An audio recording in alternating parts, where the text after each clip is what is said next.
Hi, I'm Avery Gibbs. I'm an artist, and today I wanted to talk about something that I think can be a little bit confusing depending on what perspective you're going at it from, and that is the idea of meaning in art, specifically in visual art. And this is something that I've thought about a lot as someone who makes art and who's often faced with trying to explain art to people who haven't necessarily had a lot of exposure to art or a lot of experience seeing art. And there are two main misunderstandings that I think kind of go hand in hand that can make the idea of finding meaning in art confusing.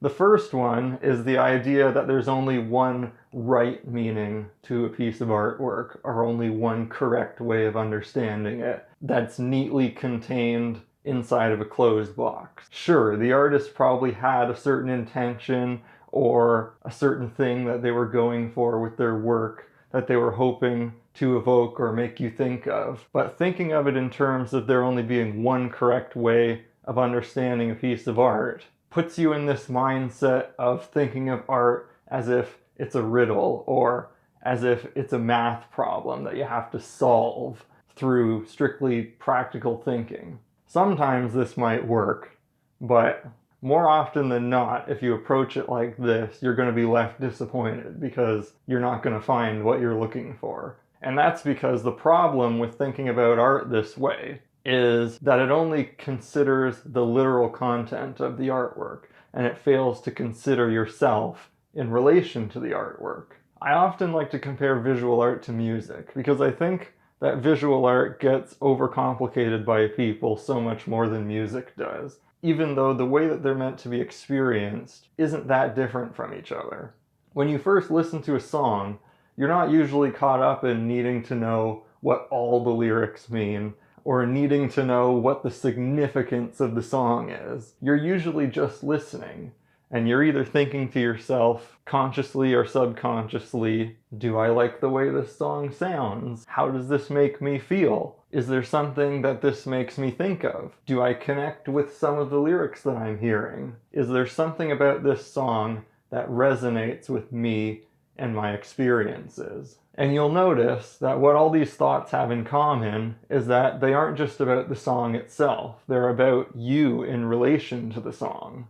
How does this song make me feel? With visual art, it's the same thing. The only difference is that you're taking in the way that something looks instead of the way that it sounds, and you're seeing images or looking at physical objects instead of hearing lyrics. And even with abstract art, where there aren't any images, I kind of think of that as still like the equivalent of instrumental music. But you're still thinking, how does this make me feel? What does this make me think of? So from this perspective, we can see that the meaning that you find in the artwork isn't found so much in the artwork itself, but more so in how you relate to the artwork. And this brings me to the second misunderstanding about meaning in art, which is the idea that the meaning of an artwork is inherently in the artwork. A great quote that I always remember whenever I'm thinking about meaning in art is actually something that one of my profs said during a lecture at art school. And what he said was that meaning isn't objective, meaning is created. And what he meant by this was that meaning isn't inherently in anything. Anytime we find meaning in something, it's because we've projected meaning onto that thing. People often contemplate at some point in their lives what the meaning of life is, and often realize that there is no inherent or objective meaning to life or anything that happens in it that exists for everyone to see. But people find meaning in their lives through the experiences that they've had and the things that they've learned from them. But because everybody's different and has different experiences, it's going to cause them to have different perspectives and find meaning in different places. And the same goes for people when they look at a piece of artwork. Because they have different perspectives and experiences, the meaning that they find or that they project onto an artwork is going to vary. And it's still the artwork's job to prompt these projections from people. And generally, most people have enough similarities in their experiences to where most people will get mostly the same things from a given piece of artwork. And that's usually what the artist is trying to tap into. But in the end, the meaning of that artwork has just as much to do with the person who's looking at it as it does with the artwork itself, which is why there's no one correct meaning to an artwork like we talked about in the beginning. I'll use the example of the work of an artist who I actually went to school with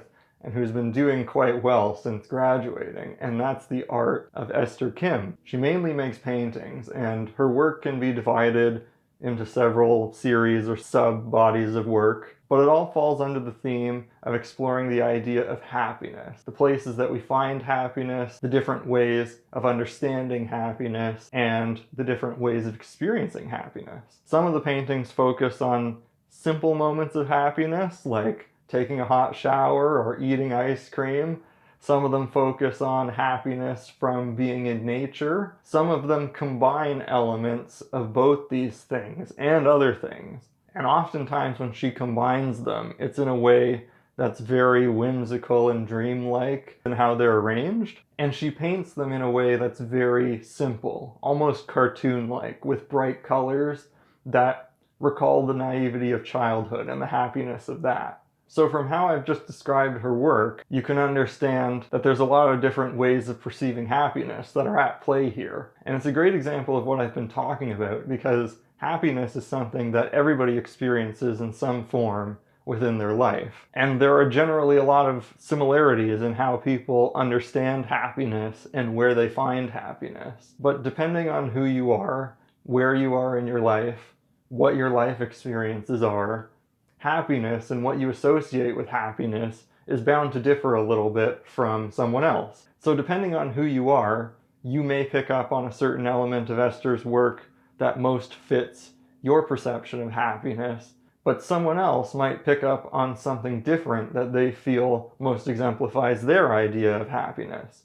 And neither of you would be more or less correct in your understanding of the art here. And a lot of times, the art is actually designed to prompt these different connections with people, which I believe is the case with Esther's work and why I think it's so successful. By offering all these different ways of connecting with the idea of happiness, it's almost like the art is asking you what you think about happiness by considering what it is about the art that most resonates with you or doesn't resonate with you. A lot of times when people say that the purpose of art is to make you think, they don't mean it in a sense that you have to think so that you can solve the art, find the answer to what it means, and then you get an A+ and then you're done. What they mean is that the artwork is meant to make you ask questions to yourself that maybe don't have one simple or easy answer. Just like in the case of Esther's art, where it makes you ask yourself what you think happiness is and what your idea of happiness is in response to what you're seeing in the artwork. But once you realize that